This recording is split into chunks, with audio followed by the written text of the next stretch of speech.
Babies bed పై నుంచి కింద పడ్డా, లేదంటే కొంచెం హైట్ నుంచి పడిపోయినా, లేదు ఉయ్యాల నుంచి పడిపోయినా, మీకు మీరు ఒక 5 క్వశ్చన్లు అనేవి వేసుకోవాలి.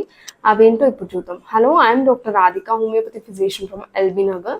సో ఫస్ట్ వన్ వచ్చేసి బేబీ కాన్షియస్ ఉన్నాడా లేకపోతే అన్కాన్షియస్ అయ్యాడా, అండ్ సెకండ్ వచ్చేసి రిపీటెడ్గా మల్టిపుల్ టైమ్స్ వామిటింగ్స్ ఏమన్నా అవుతున్నాయా, అండ్ థర్డ్ వచ్చేసి బ్లడ్ రావడం, లైక్ ఇయర్ నుంచి కానీ ముక్కు నుంచి కానీ బ్లడ్ కారడం అట్లా ఏమైనా ఉందా చూసుకోవాలి. ఫోర్త్ వచ్చేసి బేబీ డ్రౌజీగా, అంటే మబ్బుగా ఉన్నాడా, లేదంటే తినడంలో అండ్ యాక్టివిటీలో ఏమైనా మార్పు ఉందా, యాక్టివ్గా లేకపోవడం, ప్రాపర్గా తినకపోవడం, డ్రౌజీగా ఉండడం, ఇవేమైనా ఉన్నాయో చూసుకోవాలి. లాస్ట్ వన్ ఏంటంటే ఫిట్స్ ఏమైనా వచ్చాయో చూసుకోవాలి. పడిన తర్వాత ఫిట్స్ ఏమైనా వచ్చాయో గమనించాలి మీరు. నేను చెప్పిన ఈ 5 విషయాల్లో బేబీకి ఏది లేకపోయినా కూడా వెల్ అండ్ గుడ్. బట్ ఒకవేళ ఇందులో ఏదైనా ఒక్కటైనా కూడా బేబీకి ఉంటే మాత్రం ఖచ్చితంగా ఇమీడియట్లీ హాస్పిటల్కి వెళ్ళిపోవాలి.